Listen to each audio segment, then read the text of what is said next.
Hello. We have a lot to talk about. As leaders, we're tasked with two things that are our major responsibilities during a crisis. The first is to survive. Of course, if our business doesn't survive, it doesn't really matter much about the future. But the second is to adjust. Every crisis has consequences that have long-term implications, and our challenge as leaders is to understand those. Perhaps under the heading of what doesn't kill you makes you stronger may literally apply to individuals. It doesn't necessarily apply to businesses. For that, we need to do more. In 2015, every person who interviewed for a job, every person who sat for a performance evaluation and was asked the question, where do you see yourself in 5 years? Got it wrong. Your job as a leader is to get that answer right. And for that, we need to look into the future. We need to look around the corner. About 10 years ago, we started the current path of a rising economy that was generally upward and consistent.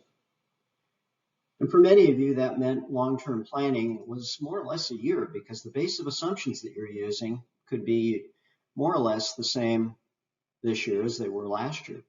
So predicting the future had everything to do with just using that same base of assumptions and looking at what you were going to do in the coming year based on those assumptions. You're conditioned now to kind of think in shorter term cycles. And now we're confronted with dramatic change. And that dramatic change is what I'm going to talk about because you have to understand it and you have to understand how those implications are going to carry forward beyond the crisis. FRANdata's team hasn't been this challenged in our advisory work and research work that we do for many of you since shortly after the end of the last recession in 2009. The Great Recession was a financial recession. And our focus then was capital access. As I'm sure all of you recall, there was none. It shut down. Financial markets were frozen. And gradually that sort of wound its way back into a new lending environment. But with that came a whole new way of franchises presenting themselves to the lending community. Lenders wanted to understand more than they were historically able to decipher around franchising. The assumptions that lenders were using prior to the Great Recession were that if it's a franchise, it has a fairly predictable outcome. It turns out that's not always the case, so they wanted to understand that more. That led to FRANdata creating bank credit reports, evolving into the whole fund scoring model, credit risk model that aligned what franchisors were saying and what they were showing with what lenders were concerned about.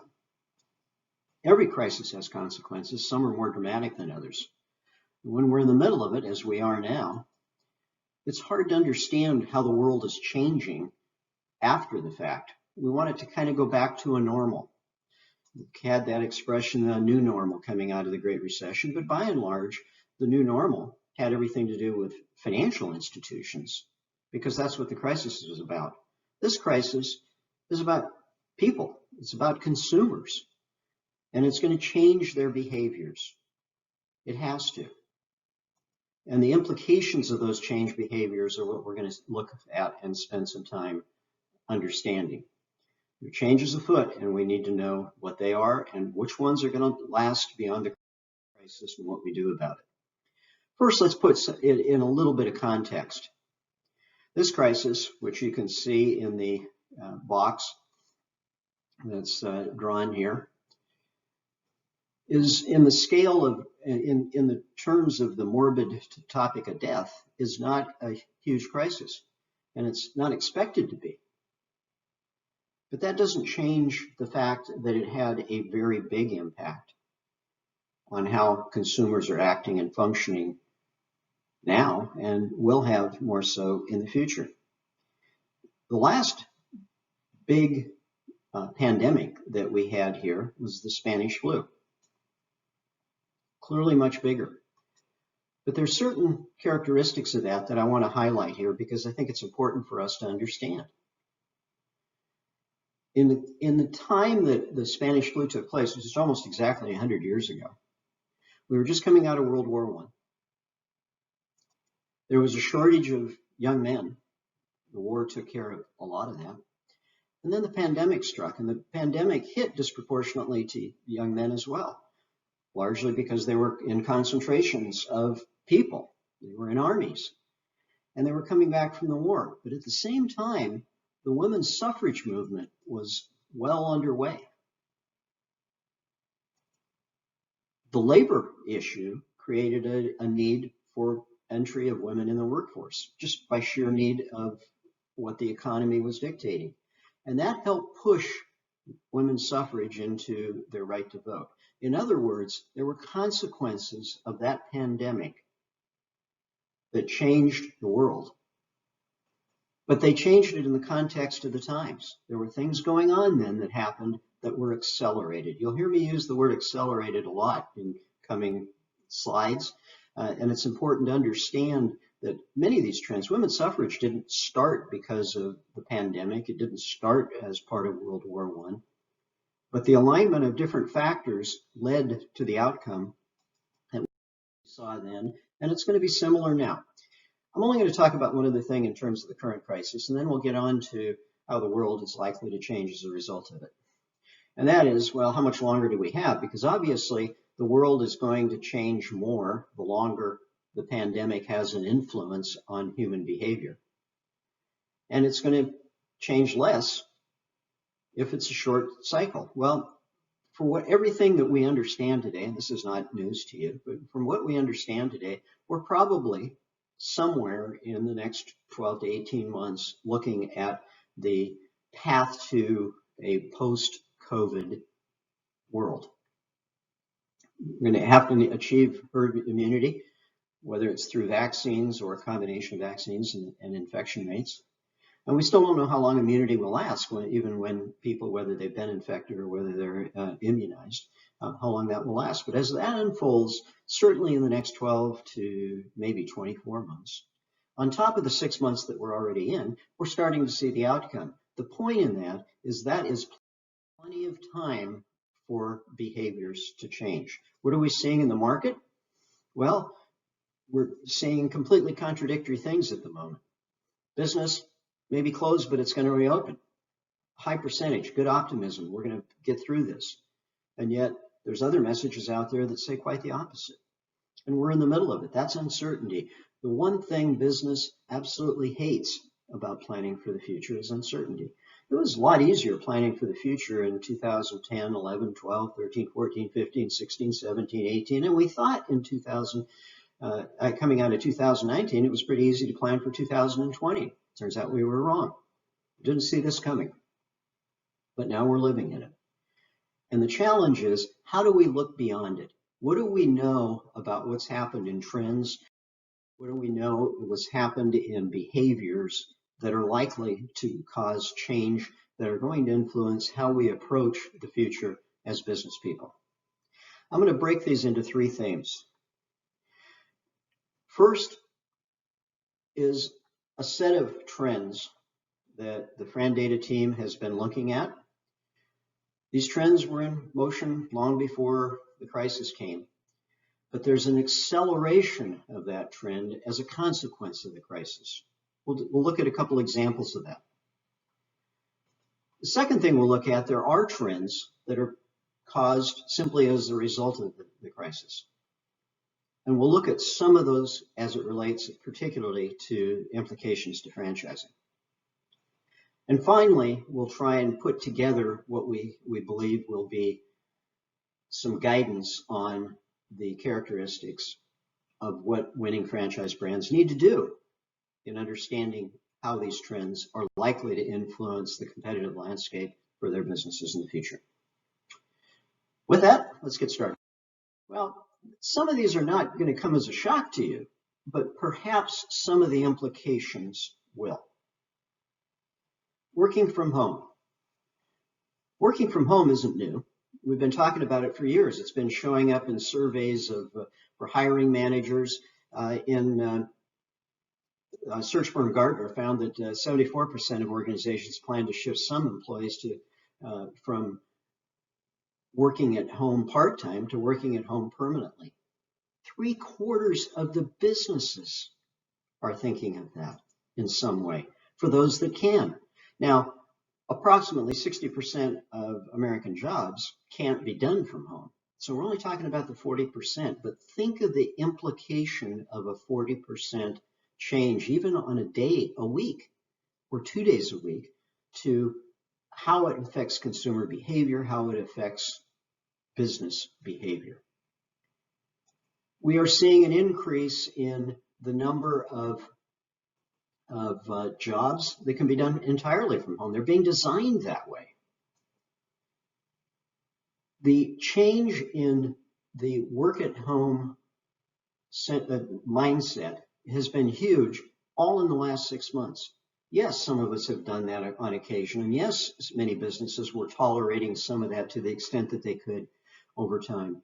But when you take all businesses that have any possibility of making that shift, being forced to, you're not just changing the business, you're not changing perhaps the mindset around the culture of the business, you're changing people, you're changing people's lives, people's behavior. And it's that we have to be cognizant of. Shopping.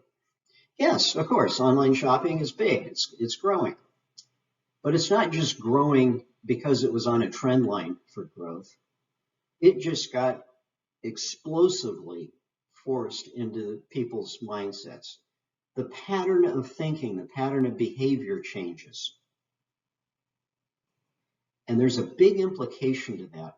When we start doing things differently, when we're forced to do things differently, that leads to a critical conclusion, and that is how brand loyalties are perceived. And it's that one that I would highlight to you and reinforce as you look at the future around the corner. Brand loyalties have been upended. Some because I can't get to the brand, or I can't access or benefit from the brand because it's closed. Maybe it wasn't part of the essential services. Some of it is just, I simply am unwilling to connect to that brand anymore because of the crisis, and I'll wait till afterwards. But in the meantime, I am doing something else. I'm making different choices. I'm experimenting with different brands. I'm having conclusions drawn about my interest in going beyond just my brand loyalty that was so carefully built up by all of us in that kind of one-to-one relationship, with all of the emphasis on social media and all the emphasis on direct marketing that we tried to do. And that's all been blown up and resorted. And there are games being played by brands now around that to take advantage of the fact that it's all been tossed up in the air and it's getting reshuffled. Just as one example, how likely is it that we'll go on the food side? I mean, it's easy to think in franchising on the food side for so many of these examples, but I'm going to show you that this applies almost across all of the sectors that franchising is operating in. But just in the context of the food sector, how easy is it? Well, 63% of consumers in Technomic's 2020 survey said overall that a no physical location restaurant was just fine. 73% of the 18 to 34-year-olds said that would be just fine. Only 7% said, I'm not likely to go to order from a ghost kitchen that doesn't have a physical presence somewhere that I can also enjoy on a retail level. It's huge, that shift. And that mindset wasn't there 8-10 months ago. It simply wasn't there. And we've forced that into the consumer behavior. So you think services are off limits to this and they're more impervious to this kind of change? Well, think again. We've seen a tremendous explosion after the millennials started really becoming strong purchasing power players in the consumer economy. Peloton didn't come about because of the crisis, but Peloton has been on afterburners because of the crisis. Now, what happens at the end of this when you've created a whole community of people? Sure, it's spinning, and you're thinking, well, I have nothing to do with spinning. I'm in a different part of fitness. I'm in a different part of services. All right, how are you dealing with your healthcare today? 6, 8, 10, 12 months ago, were you be willing to have a conversation with your doctor over a video monitor? Or will you prefer to go and physically connect with the PA, the doctor? We've been forced to change our behavior. The question is, how likely is that to survive this kind of impact? And the answer is, as you can see in some of the data here, it's huge. We've forced consumer behaviors that are different. And back to the timeline, well, if this is going to end on Tuesday and we're done with this crisis, okay, maybe there's more of a reversion to the mean. But this is going to go on for another year, maybe more. And if the longer it goes on, the more these behaviors start to change permanently. One other comment on Peloton. Peloton didn't come out as a fitness company trying to find a little extra sliver of the market in fitness that already existed. They were a technology company out of the gate.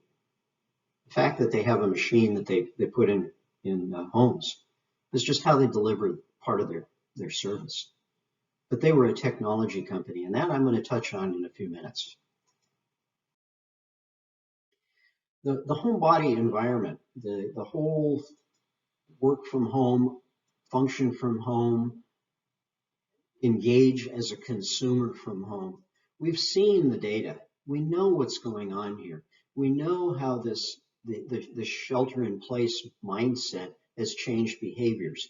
And many of us say, well, it might just be temporary. People will want to go back to the shopping and the behaviors that they had before. And to some extent, that's true. The question is, to what extent? As you saw in the earlier data, there's a lot of information out there that suggests these changes, some of them are going to be permanent, and it's going to affect things like brand loyalty. It's going to affect things like how not just a product is delivered, whether it's a food product or a retail non-food product. It's how services are delivered. It's how people's lives change in the interaction with a brand.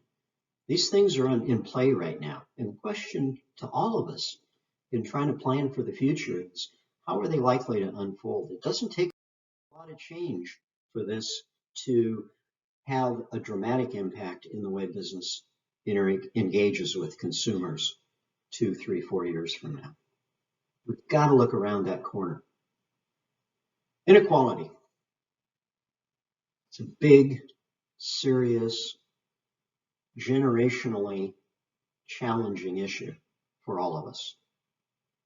Race, gender, income, jobs, they're all part of a big inequality conundrum that this country faces.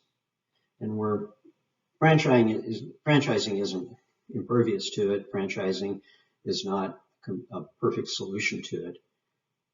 But one of the things that I would highlight here is underneath a lot of the gender, race, income, especially income, and just jobs, inequality has to do with how people are prepared to engage in the workforce.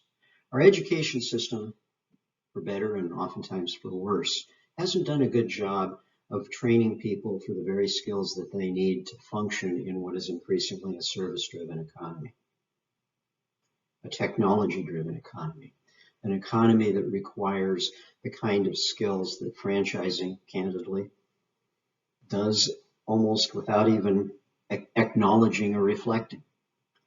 What I'm highlighting here is something that is part of the solution for sure. But it's only part of the solution if we embrace it and we emphasize it. As you can see in the statistics, these are worldwide based statistics. LinkedIn did this across hiring managers throughout the world. What are they looking for? They're looking for soft skills, hard skills to some level, minimum level, need to be there. But what distinguishes hiring, what distinguishes promotion, what distinguishes job entry are soft skills. And franchising creates that every single day. And you as multi-unit operators know more than anyone. You are creating that as you as franchisor leaders. You are creating the opportunity for that as even single unit operators on a 3-person unit.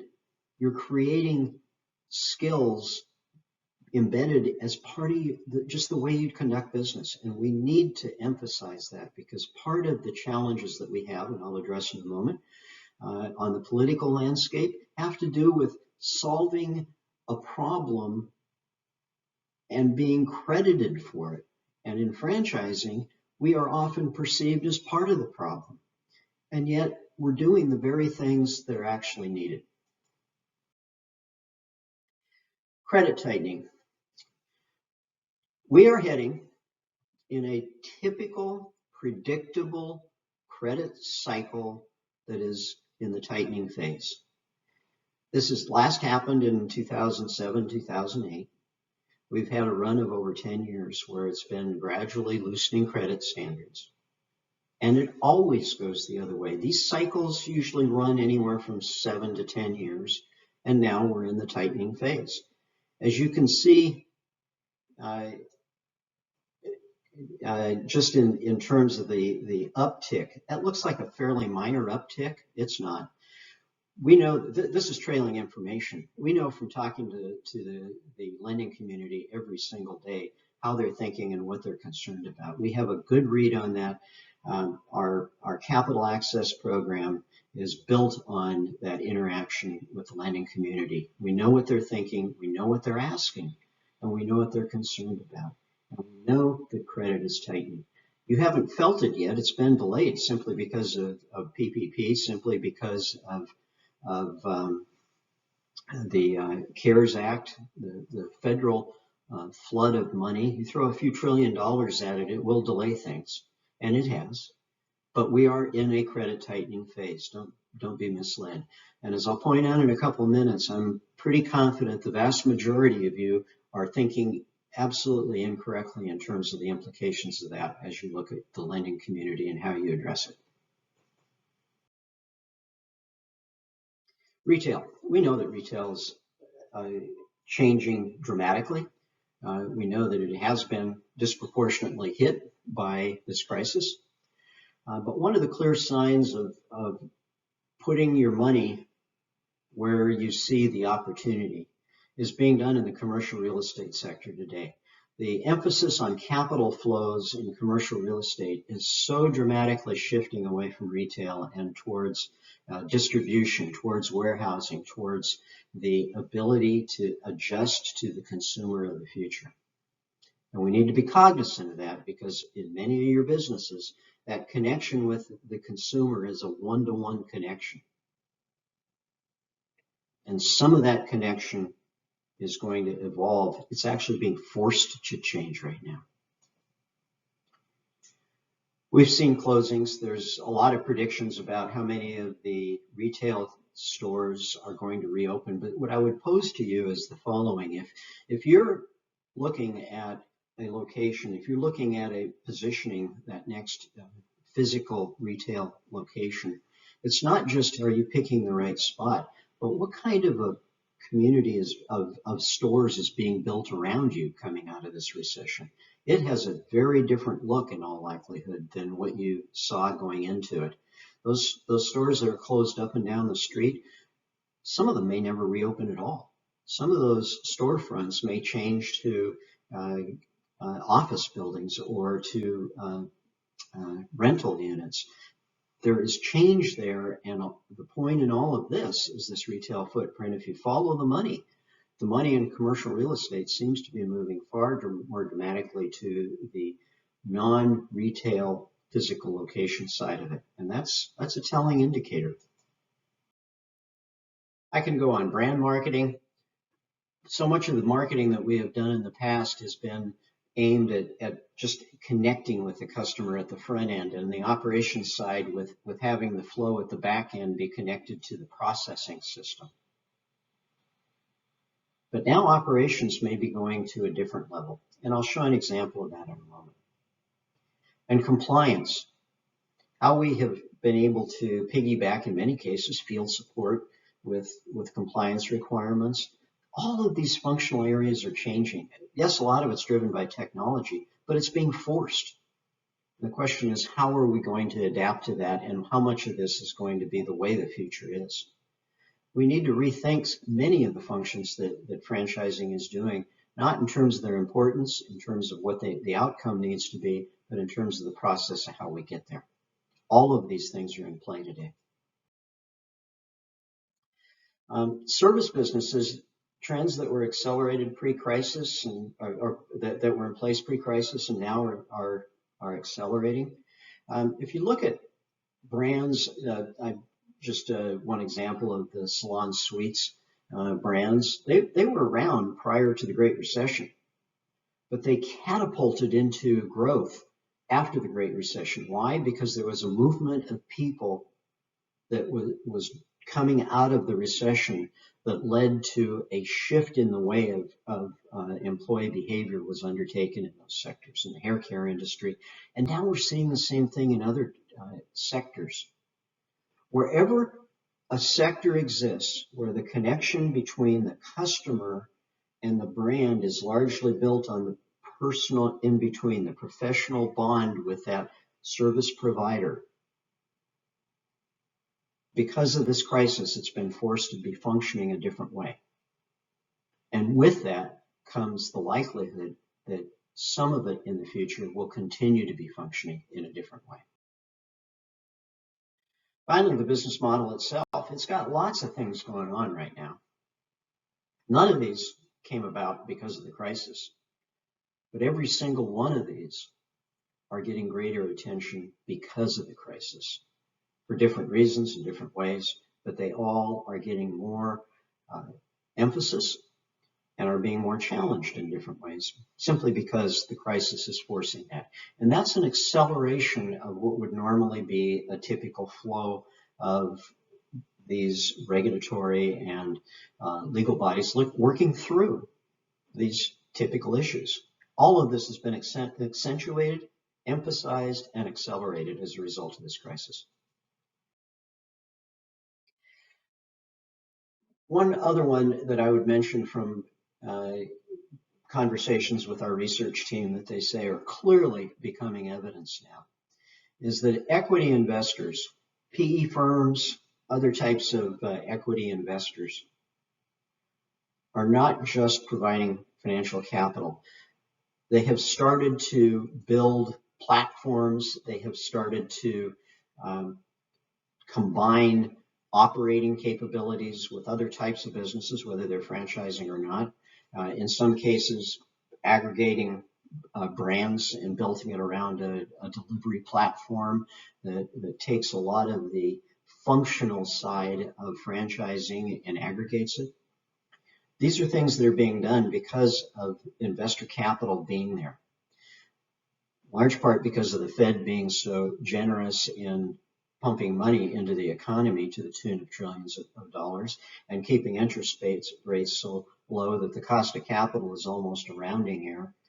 It's going to continue happening for the near future. All right, let's turn to trends that arise because of the crisis.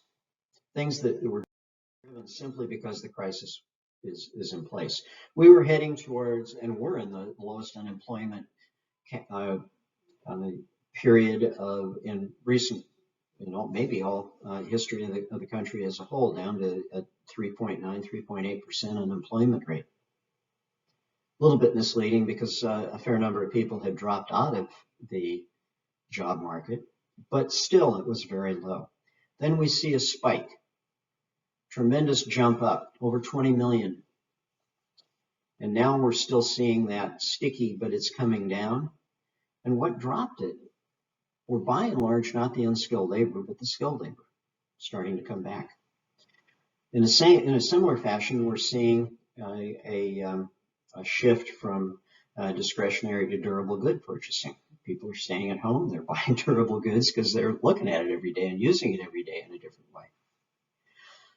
Pattern of behavior, pattern of consumer spending changing and more or less follow the one paralleling the other. The biggest issue here is the disproportionate change that we're seeing that has arisen in franchising, or I should say that has arisen in employment, where the income gap is pretty significant.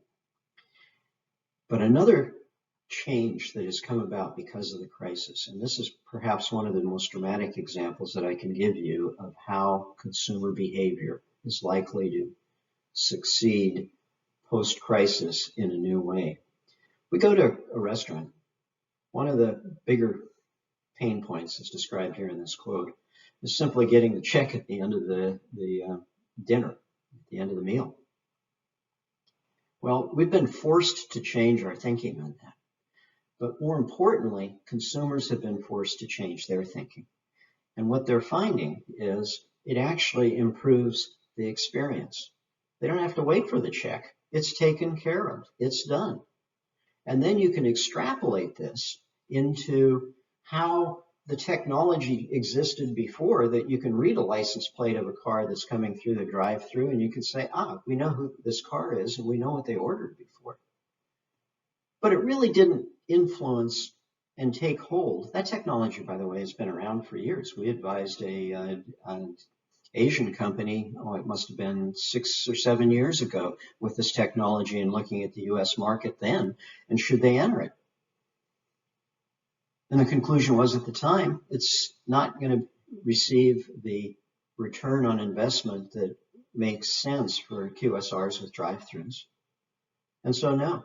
But today, that technology cost has come down, and the ability of integrating the technology with not only the menu board, customizing it to what that car is known to have ordered in the past, and making it a personal relationship by putting somebody's name on it. You've already got their credit card. You've already got the transaction ready to be processed. None of that has to be done. Now, consumers are accepting that. They're being forced to accept it, and they actually are liking it. You can extrapolate that and go into a lot of different sectors of the economy with that changed mindset. Brands. We know that because of the crisis, not only individuals, small businesses, franchisors, chains, lots of change going on. Many of them damaged, some of them permanently damaged, some of them just simply going out of business. We've seen that on the retail landscape, but it also is flowing over and will continue to flow over into the service sector generally, the non-food retail and beyond. There's a lot of that change going on, and it's one of the consequences. And that changes somewhat of the competitive landscape, and the advantage that many of you may have coming out of this crisis is that you're shifting brand loyalties combined with brands, some of them exiting the market, gives you an opportunity. As in a moment, I'll also note that it also works the other way. You've got new brands coming into the market, and they're coming in a very different way. To the positive side, as we know, some of the sectors are doing extremely well. They're actually benefiting from a crisis. Now, I don't think anyone in any of these brands, in any of these sectors would say, yeah, we like a crisis like this.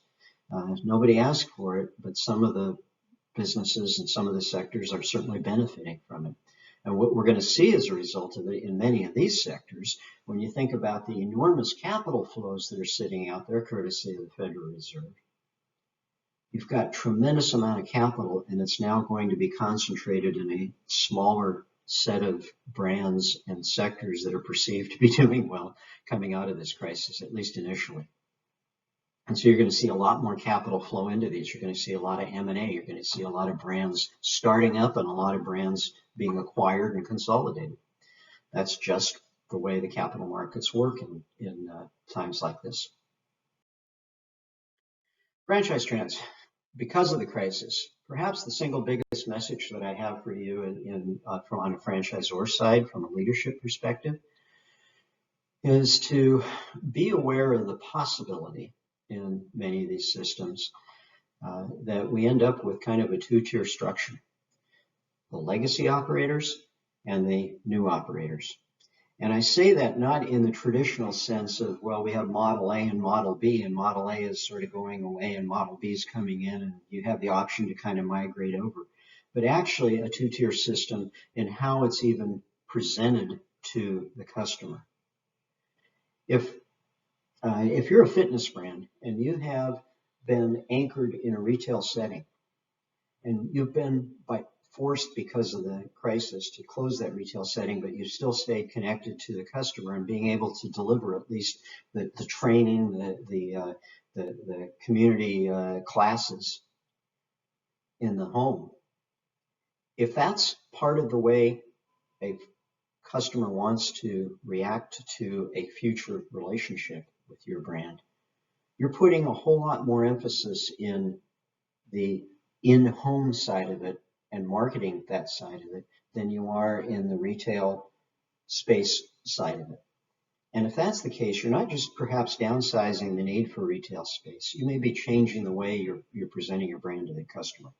And that has the potential to create internal challenges from a cultural standpoint, from an operational standpoint.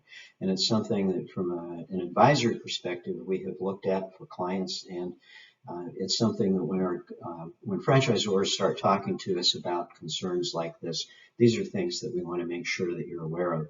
We want to highlight these because these are factors that can really change how a franchise system goes from being externally focused but to being forced to be internally focused for a period of time. And that puts you at a disadvantage as this world recovers from this crisis.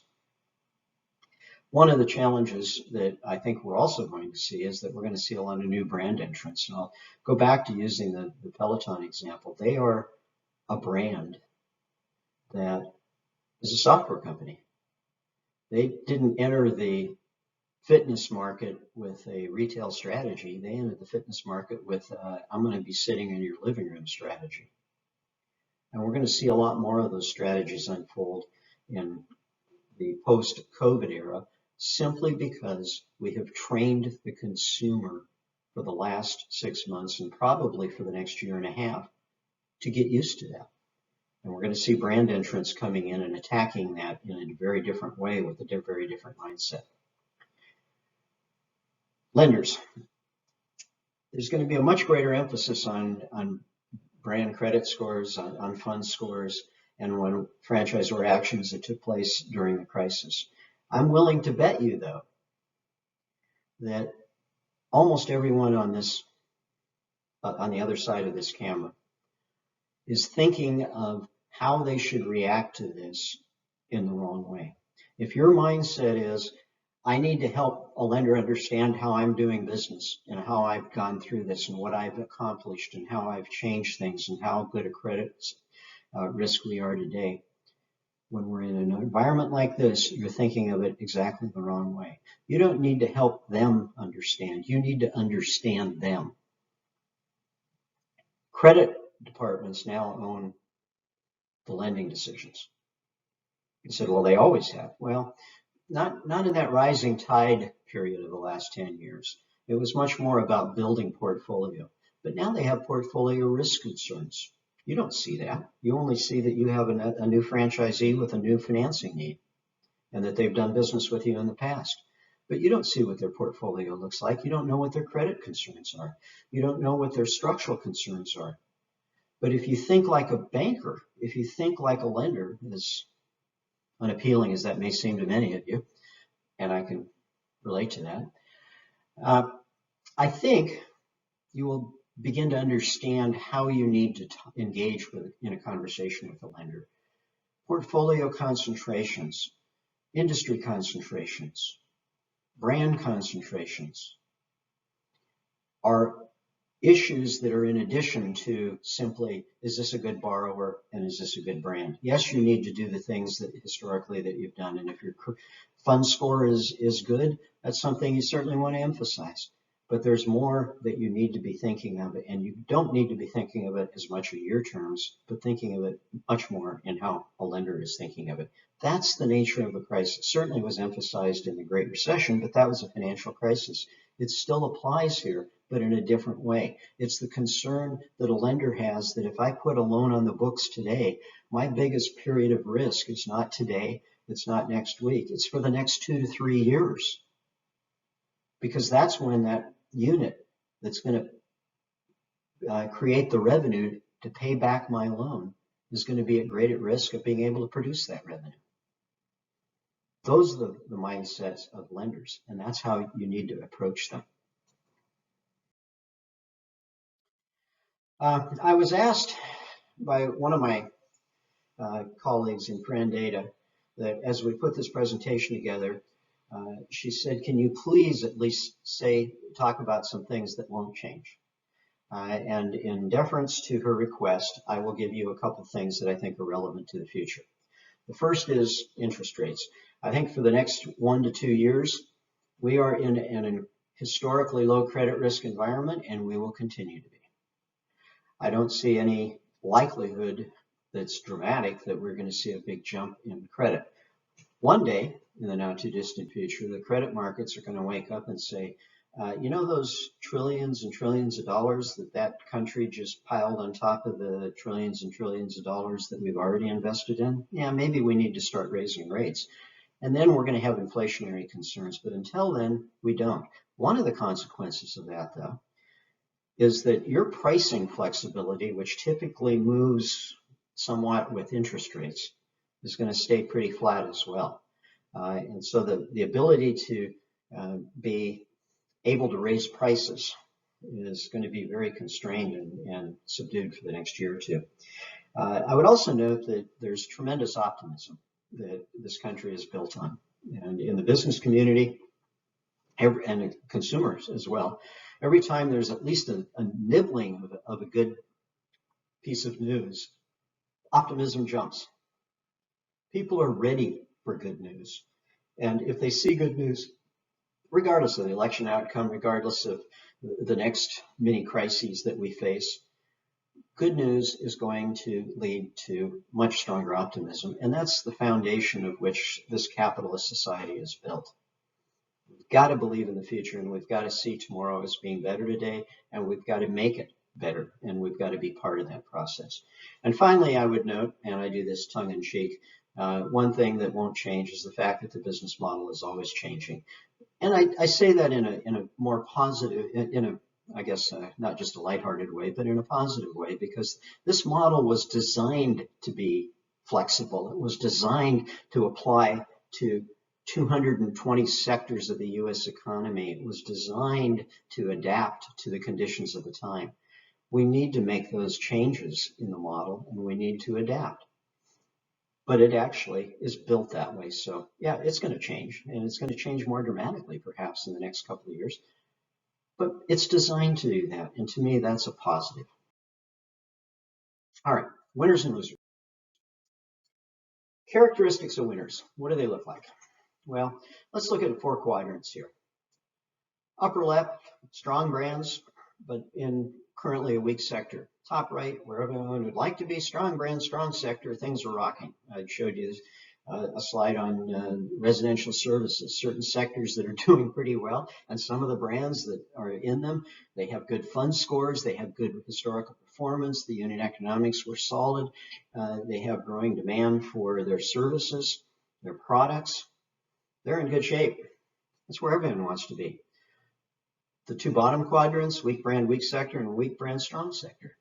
Of these 4, and as you can see, some of the characteristics of them, yeah, fund scores matter. That's a way of measuring. It's a barometer. It's like a FICO score. It can tell you kind of how you're doing if you tell me what your score is. Those things do matter, and it matters more, not just to lenders, but it matters generally. You should understand them. What are the risk factors that are in them? Everybody talks about unit economics. I don't need to harp on that again.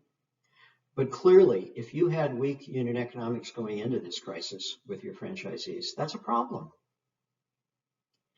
If you had a significant amount of growth in units disproportionate, say, to how the sector was doing.